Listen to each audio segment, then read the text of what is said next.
ചില കുട്ടികൾ നല്ല ബുദ്ധി ഉണ്ടാവും, എന്നാൽ ഓനെ ഹിഫ്ളാക്കാന്ന് കരുതും, ഉഴപ്പിപ്പോവും കുട്ടി.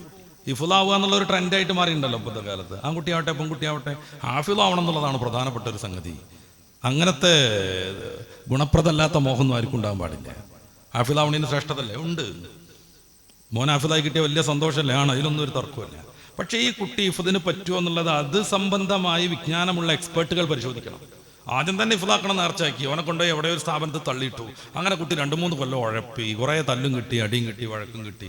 അല്ലാതെ ഹിഫ്ദിലേക്ക് എത്താൻ മൂപ്പർക്ക് പറ്റിയില്ല. ഹിഫ്ളായാൽ തന്നെയും പിന്നെ SSLC എഴുതുമ്പോഴേക്ക് +2 എഴുതുമ്പോഴത്തേനും മുഴുവൻ മറന്നു പോകും.